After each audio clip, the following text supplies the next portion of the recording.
Because it's so unfair na, why are you guys so abundant in this space? Pero sa Pilipinas, wala. Survival mode Yes, lagi. survival. Oo. So, I did study na parang, I wanted to bring this abundance mindset back home.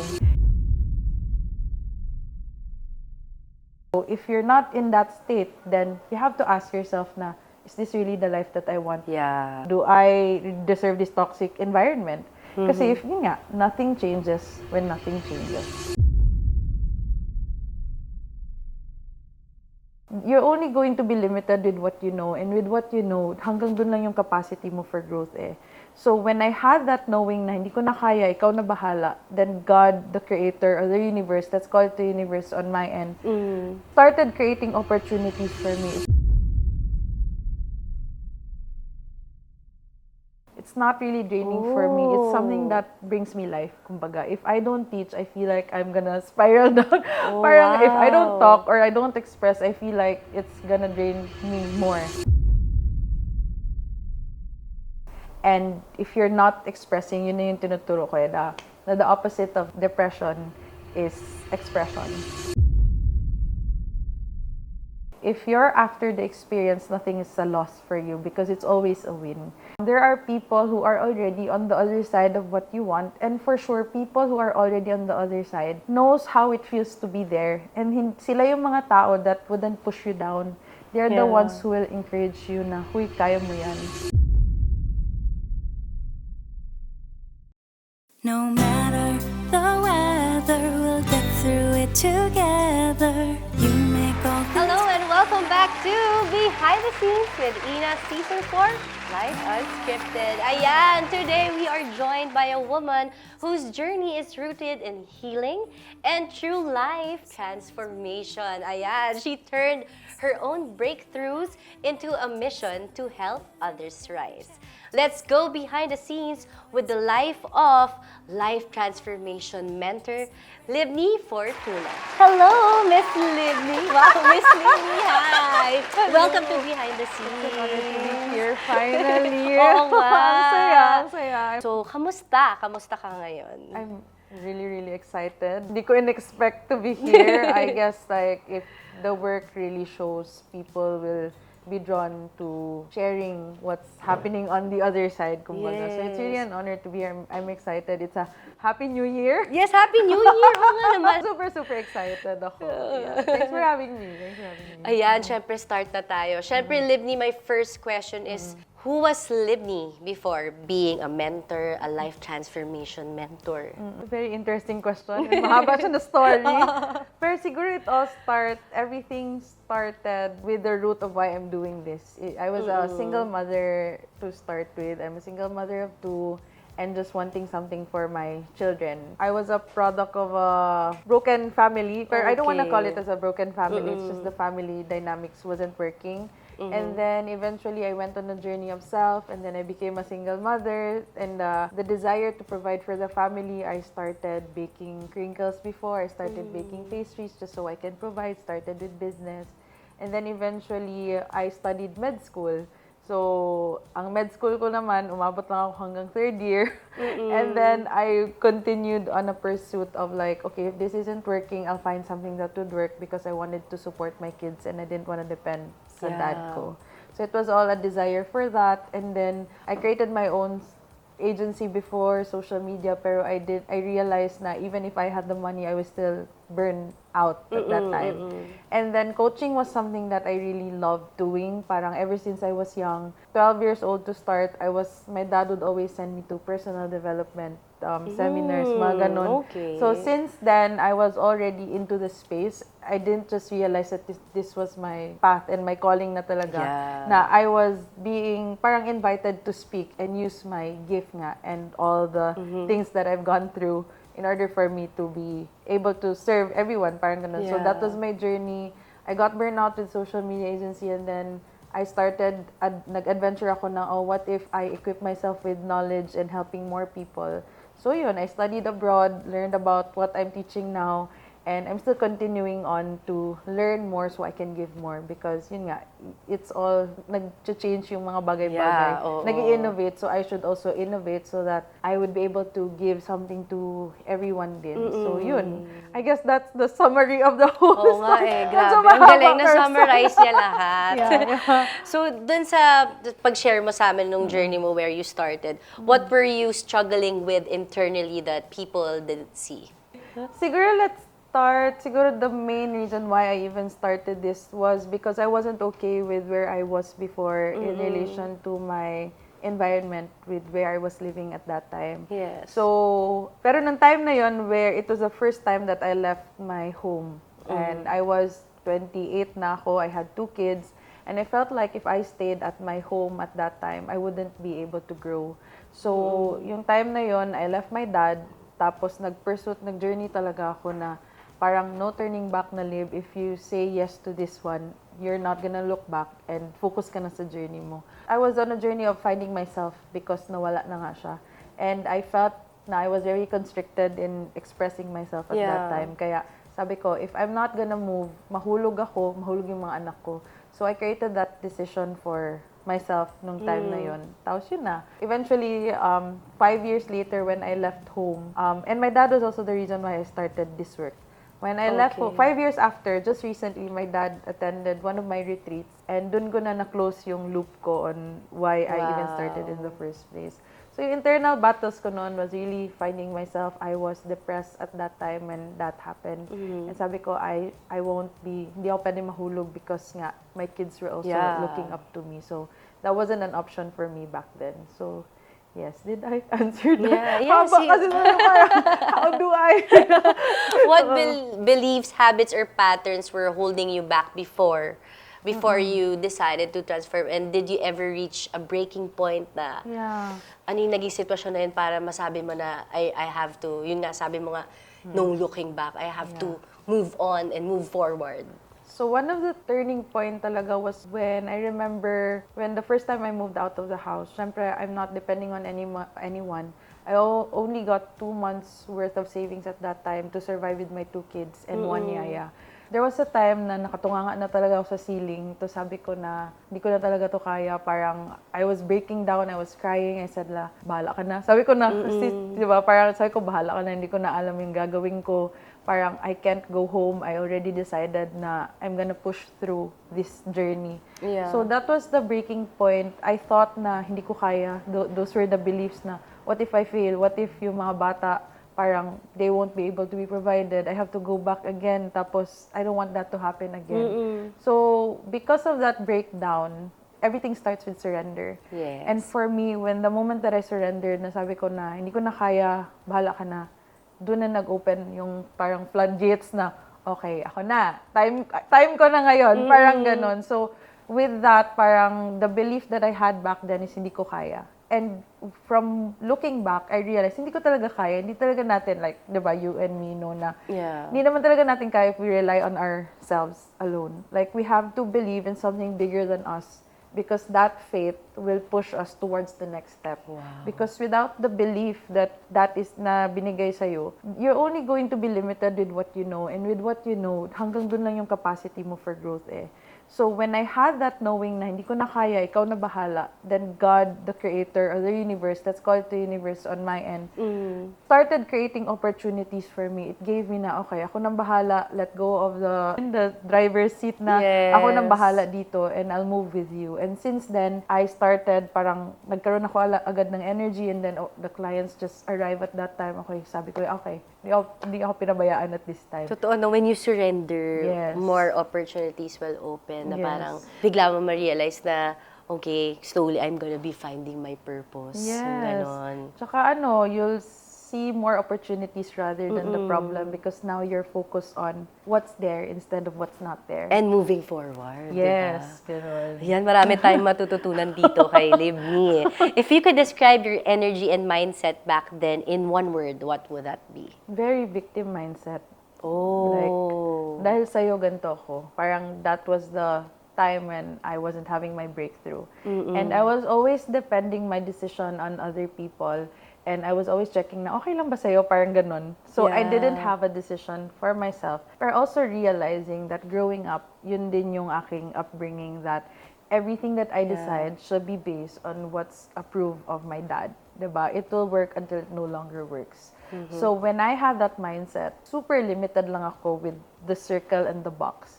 Until you realize na parang, okay, this isn't working anymore. It's time for me to grow. Doon na ako nag-move talaga forward na. Yeah. I have to get out and trust myself on the journey so that I can move forward. And until then, evidence after evidence, yun na, it works. It works really, yeah. Yeah.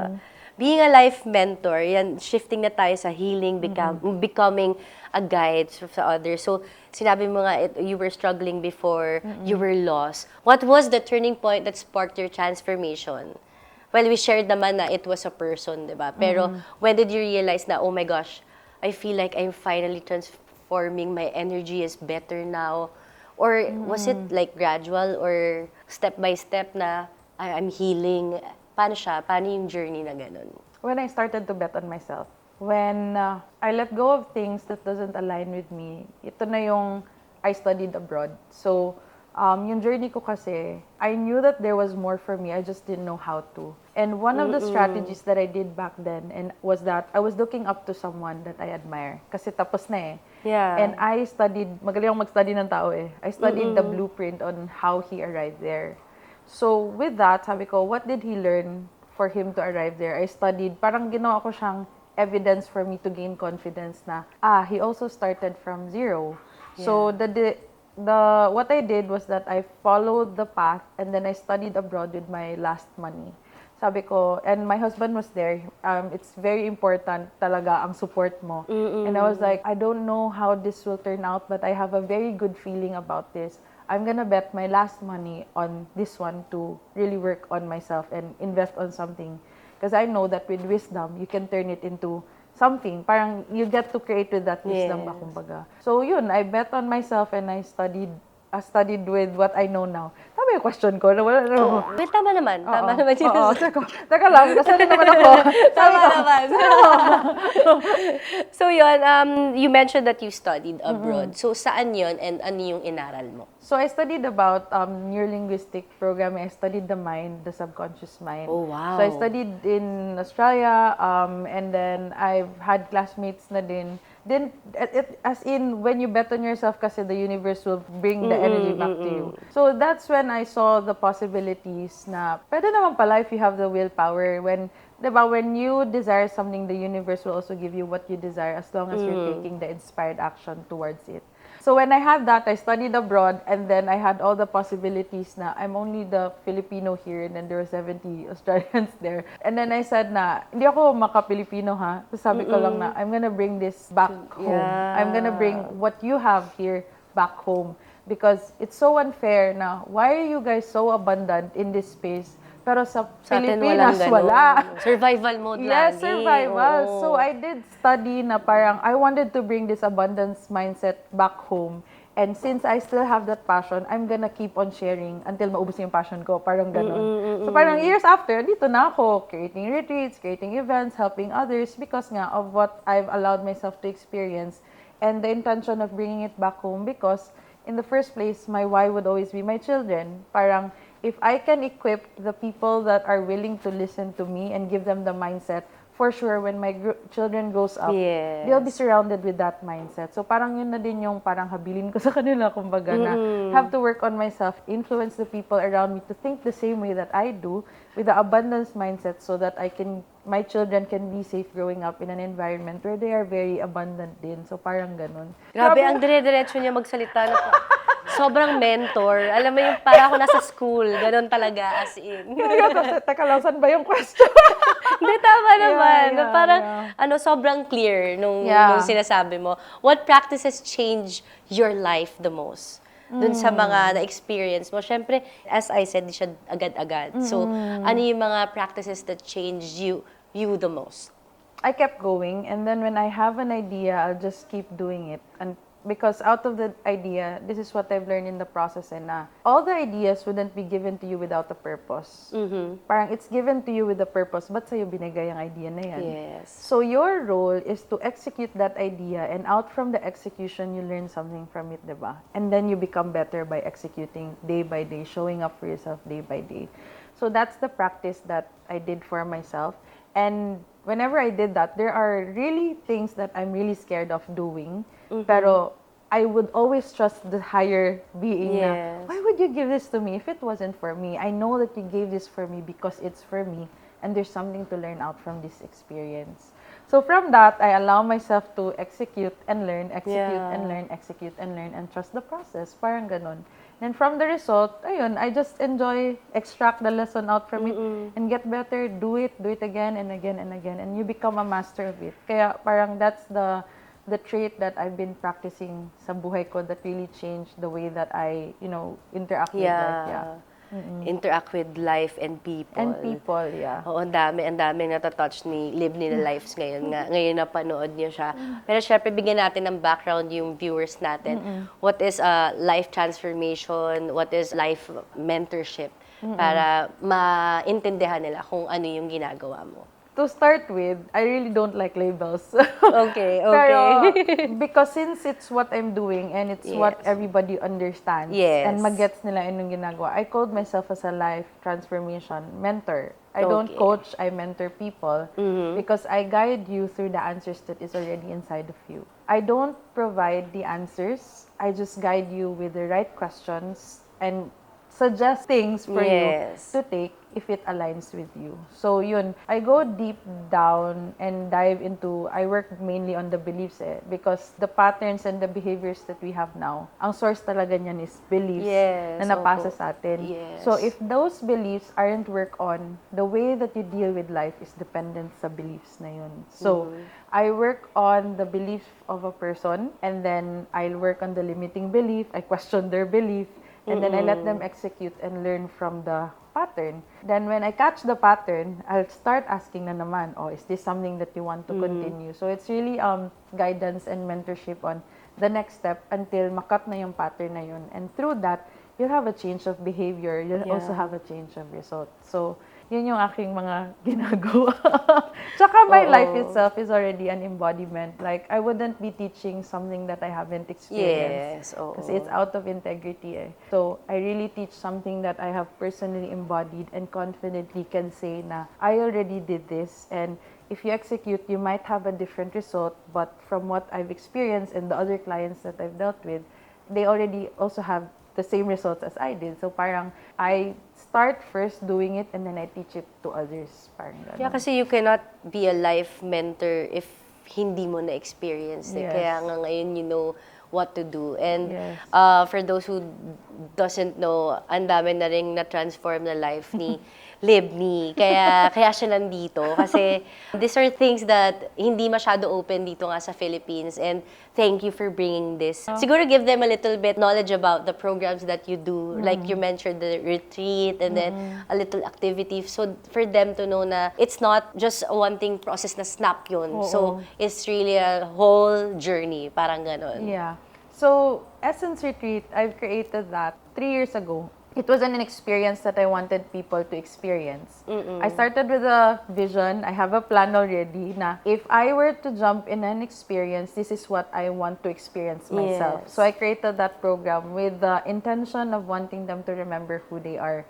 Because if kilala nila yung sarili nila tsaka yung essence nila, it's so easy for them to maneuver through life because they're so rooted in who they are that what other people say. Parang, I know who I am, parang I know where I'm heading, parang the noise will go away. So it started 3 years ago with a group of friends and a vision na, sana, if it works, parang sana I can help more people. And then through that, we do different kind of activities. We work on the traumas itself because yung trauma are the one that holds people and creates the belief that I am not good enough. I'm never gonna be worthy, na hanggang dito lang ako.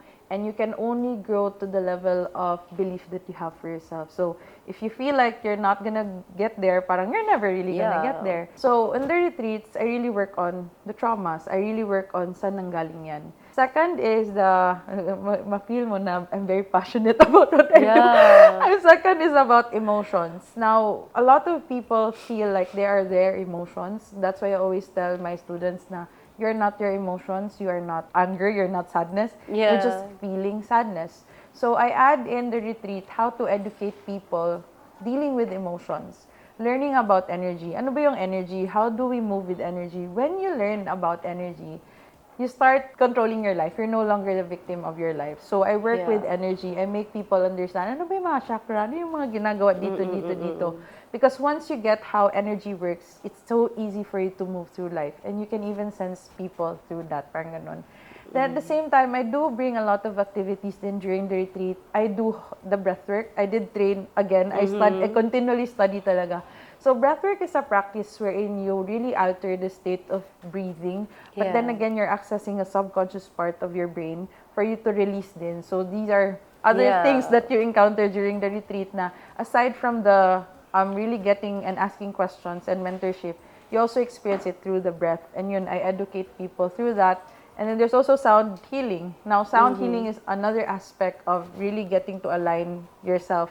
Because the more aligned you are, mas easy nga mag-think, mas mag-gets mo na yung self mo. So, si sounds, it helps you realign. There's also an explanation behind it. And I also introduce it to people. Yes. What sounds is. Para, the main point of why I'm doing it is to equip people na para pag sila na lang, they're equipped on how to deal with emotions, with life experiences, with trauma, and yun nga, going back to the center and essence of who you are. So that's for essence. That's what I do. It's really an art that I really bring to everyone. It's an experience for everyone. Kaya to just really bring them back to themselves, parang ganon. Then all the other ones are mentorship. I do my own one-on-one, which Yeah, Mami my Nads mom, yeah. took, and I'm really, really proud of her. It's really an honor to, yun, iyak na naman ako. Iyak na siya. But it's an honor for me to witness her from where she had been Oh, to, yeah. to where she is now. Parang, Yeah. to witness her na parang she's so happy, parang ganon, and she really worked on belief because she really wanted to grow. She really wanted to, especially for you Yeah, guys. to for- grow and heal, which Yeah. at the age of my mom is like 47, 40, hindi sure. Yeah. 47, 48, 56, 57, mga ganon. Sorry, Yeah. nakalimutan ko na. And yun yung maganda, like you mentioned, my mom is feeling kasi ng iba pag nasa age ka na ganon na wala ka ng pag-asa to heal yourself Yes. or to heal yourself from past traumas, Yeah. from your childhood. So, Yeah. at this age, I see my mom na parang with the help of Libni, talagang ngayon pa lang niya nadideal lahat ng Yeah. mga life experiences niya. So, it's a journey, wala tong age, 'di ba? So, I think lalo na ngayon sa bansa natin, grabe, lalo na mentally. So, yung mga mental health ng younger generation. So, Yes. sana pag napanood nila to, they'd be open to like try this, 'di ba? Yeah. And sabi mo nga as a mentor, sabi mo gaano kahirap yun, you get the energy. I'm sure you get drained hearing all the stories, 'di ba? Of I mean their problems Pero, or yeah. everything. So as a mentor, what is the common struggle that you experience and you see people who are seeking to transform? Pero I wanna catch you on Okay. napapagod. Hindi talaga ako napapagod. Talaga? Parang I find, Hindi siya draining? hindi siya Talaga? draining. I really find nabubuhay ako. Like, whenever something is given to me, it's like, okay, I get to teach something again. So, it's not really draining for me. It's something that brings me life, kumbaga. If I don't teach, I feel like I'm gonna spiral down. Parang if I don't talk or I don't express, I feel like it's gonna drain me more rather than, help people. So, I feel like it's really me. It's who I am. Really wanting people to improve. I wanna see people improve the quality of their lives ba, kumbaga.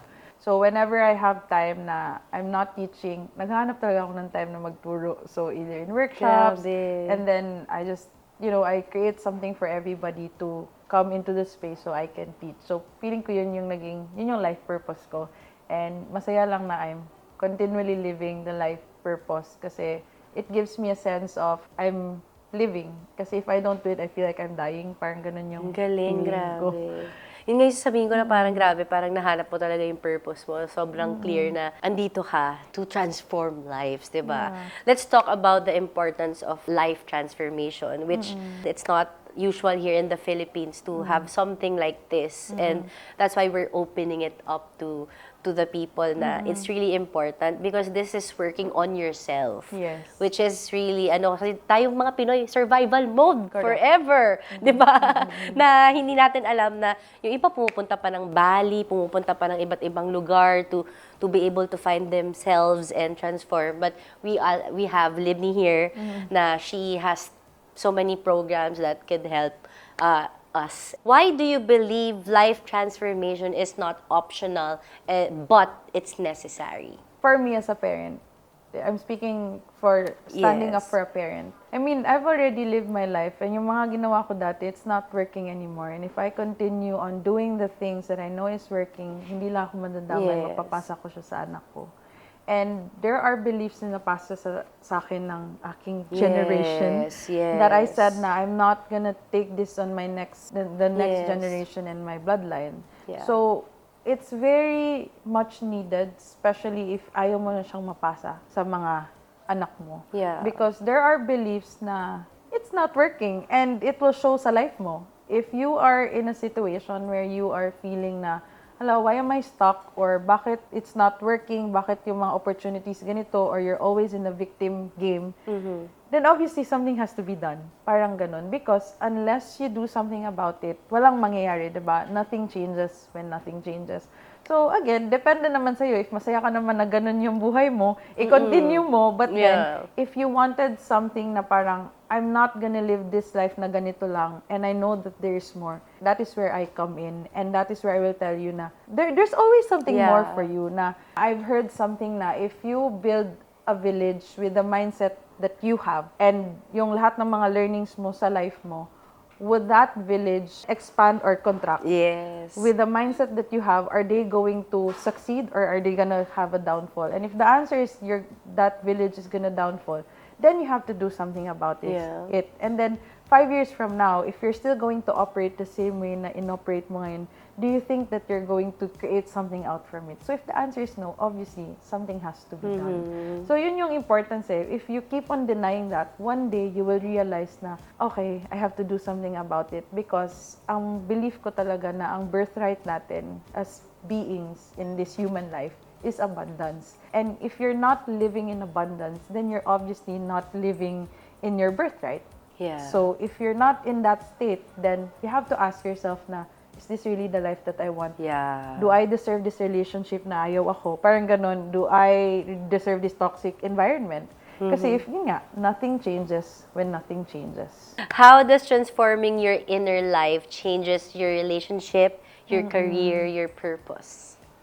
It's, quieting the noise outside. Masaya na tahimik yung buhay ko ngayon. Like, I don't compare myself to other people. I'm just focused on what I can give now and how I can show up for myself. I really believe that the reason why we are here on this body as a being is we're here to express ourselves through the five senses. And if you're not expressing, yun na yung tinuturo ko na the opposite of depression is expression. Because as beings, our role is to allow ourselves to parang childlike ba kumbaga in a big, like adult body. And express ourselves yun nga, through the senses. Your expression is through talking, is through showing up. Si Ynna is through cooking, diba? Yes. Food. So if you're not expressing, the body will express it for you in the form of dis-ease.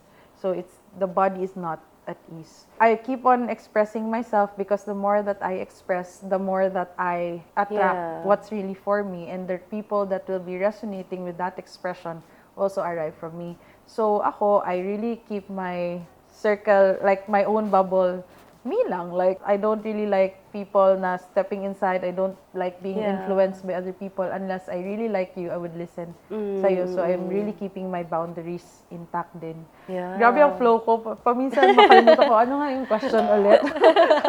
Parang pwede ako magdiretso doon. Ganun Pero siya, lahat naman ng insights na binibigay mo is really helpful. Kasi nga, as I said, hindi to open topic or hindi mo isipin na meron dito. Yeah. So for someone watching right now who feels stuck, broken, or hopeless, what is the first step that they should do? Let yourself experience. new things. Because from experiencing new things, you get to have another inspiration. Pero from the experience itself, wag naman yung alam mong masama. Parang, di ba, may mga new experience na hindi naman maganda. It has to be morally ethical, let's say. Ako, when I feel stuck or parang nasa peak na ng aking self, I experience new things. Like, yesterday, I went on a horseback riding on dun sa isang... nakita ko yun. Yeah. I went there, and then from there, parang sabi ko, it's very uncomfortable, but I'm here to experience it and learn from it. Yung nga sabi, if you're after the experience, nothing is a loss for you because it's always a win. So if you feel stuck, allow yourself or give yourself that permission to experience new things. Like if ang trip mo ngayon, mag-photography, punta ka doon and learn so that hindi ma-stuck yung knowledge mo. So that's for me, experience new things. Number 2, ask for help. Kasi you can't do it on your own. And there are people who are already on the other side of what you want. And for sure, people who are already on the other side knows how it feels to be there. And sila yung mga tao that wouldn't push you down. They're the ones who will encourage you na, huy, kaya mo yan. So, you have to be also careful of who you ask advices from, lalo na if you're in a very vulnerable state na, because when you're down, you're very hungry for learning. So, not everyone who gives advices gives the right advices because yun nga, it will also affect the way that you would push through life, lalo na if you listen for advices, ganun-ganun ka lang, nag-yes ka lang, tapos you start consuming that, it's very dangerous if it's not embodied because some people say it but are not living it and you can feel it so you have to be also careful with who you ask help from. 3 is if you feel stuck, change ka din talaga ng environment because maybe the space that you are in has the same stories when you look at everything, and then from the stories you build on beliefs. And those beliefs will change the behavior. So for me, move ka ng other environment, detach yourself, stop putting yourself again and immersing on that. Repeating the pattern, kung baga. Correct. So change talaga ng environment. And what else? 4th is really listen to people who inspire you. Parang i-brainwash mo yung sarili mo na, eto, magaling ka, ganito ka, there's still something more. And then, 5 is move your body. Like, really move your body. And I also teach this to people, yung self-love triad na mind, body, and soul. If hindi okay yung mind mo, you work with your body because your body will create the motivation for your mind to kaya naman pala, di ba? Kaya people run. So yun, if hindi naman okay ang mind, you can go to the spiritual. So it's the mind, body, soul din na alignment din na if one is down, push mo sa others. So there are actually a lot of ways, but for me, yun yung top of mind. Yeah. Grabe. Mapalakpak sila, diba? If you have a message or advice for our viewers who are struggling or afraid to start healing from within, what would that be? And please invite them to your programs and your retreats. Kasama ako doon sa invitation na yun. Ayan. You have a choice. If you enjoy being where you are, then stay there. Pero you know that you're not meant to stay there for a long time. As human beings, we're here to evolve. And as long as we are alive, we are consistently evolving. So I hope that you give yourself the permission to live life by experiencing new things and be guided on this journey of life. And I hope you have the courage to really tune in within what's happening with you, have that awareness. And from that awareness, you get to move na, okay, this is okay and this is not. So I really hope and pray that you have the courage to work on the things that aren't working with you anymore kasi it's no longer for you It's also for the people around you. And sana bigyan mo din yung self mo ng permission na mag-live instead of just existing. Sarap mabuhay and sana nakikita nyo din yung lens na meron ako ngayon kasi sobrang saya if you just know how to live life really without the noise and just really experiencing life, the fullness of it. So, yun. So, and then, I invite you if this work is not for everyone. It's really confronting the skeletons in the closet. Pero if you're ready to take the next step for your journey, your journey in life, then I'm just here. I'm not pushing everybody to do the work. Pero if you really feel the call, then I'm right here because I want to be with people who is all in the journey rather than carry you kasi I don't baby anyone, I don't save anyone, you save yourself. I'm just going to push you to the next level. So yeah, that's it for me. Where can they follow you, or where can they connect with you? So follow me on Instagram and TikTok. That is Libni Fortuna. I also have my podcast. It's Anyway Moving Forward with Libni. And then, yun siya. Yun siya for now. So yeah, I guess that's it for me. And sana nagland yung mga na-share ko. Yeah, wala nga nakapagsalita sa lahat ng ano eh. Pag tinitingnan ko lahat nakatingin sa'yo. Your energy, says it all and all. Parang grabe, nag-flow ka lang. Parang ako din, parang nakakalimutan ko ng may next question ako. Ganon. So, Yeah. thank you. Thank Super you. thank you, Libni, for sharing your story. And syempre, for trusting me rin na to share your journey, lalo na dito sa viewers natin. And what you can do for other people. Of course. Kasi I know it's not easy to be a mentor. Kaya nga, yun yung naisip ko, siguro draining yun, yung marinig mo yung problema ng lahat ng tao. But for you, it's a gift na binigay sa'yo, diba? Yeah. Na talagang, I think, selected people lang ang nabibigay ng ganyang klaseng purpose. Thank you so much. Grabe. Thanks for the acknowledgement. Grabe yun. Hindi kasi, di ba, parang ako nanonood ng YouTube kanina, parang, kaya mo na yan, Libni. Tanungin ko na sarili ko. Oo, parang gano'n na lang, di ba? Pero thank you for having me. Oo, pero yan, before we end, alam mo, wala, parang na-renew yung, energy, yung Pagkatao. mind ko. Hindi, di ba? Yan. Pero, eto, meron kaming flowers for you. From thank you. Flowers by Elle. Ay, ganda! Yan, this is for you. This is so nice. Very pretty. Yan. So, thank you again. Salamat. Kasi alam ko busy ka. Kaya salamat kasi na-adjust yung call time mo. Dito ka. Sobrang napaaga. Mahal ko kayo. I appreciate you. Thank you. Ay, pero grabe, ngayon mommy ko talagang ginaguide siya ni Libni. So, sana sa mga nakapanood nito or makakapanood nito, you have a chance to transform your life, to change, and also to heal yourself. No age, wala talaga. Kasi nagulat din ako ngayon, mommy ko, mas na siya, alam mo yun, yung parang, tsaka lagi ko naririnig si Libni. So, eto si Libni, guys. Very humbling nga they're older than me, pero the humility itself is very humbling and a proof of this work. And the result speaks for itself. So, I'm really grateful that I came across your mom. Your mom is such an angel, and she always talks about how much she loves all of you. And she's doing it. It's no longer about her. It's for you. So it's always like the kids. So it's been an honor to be part of your journey din sa family niyo. Family ka na. Family talaga. And whenever I talk about it, I get emotional because I really love your mom and I love that she loves all of you, and witnessing her change from how she started and how she is now. It's a privilege and an honor to be part of you guys and your story. Yeah, thanks to you. I'm just as right in. here, guys. Thank you to you, as in. Yeah. Wala na si Nadiang sumisigaw. Ganon. So, alam mo yun, yung parang, yun lang ma-appreciate Kaya pala thanks mo. to you. Thanks to you. Hindi naman, parang kasi, alam mo yun, kapag hindi ka kasi healed or may mga angers So and much. everything ka eh. Yeah. So, ngayon parang, alam mo yung makikita mo yung difference. So, continued journey, Yeah. pero it's still a journey of life. and again, di siya isang ganon. It's a step-by-step journey na. Yes. Ayun. Before we end, ayan, I would like to share our quote of the day. Libni's story reminds us that real change starts from within. When you choose to heal, your life begins to align. Let this be your sign to start your own transformation. And again, for our quote, transformation begins when you choose growth over fear and healing over staying the same. Ayan.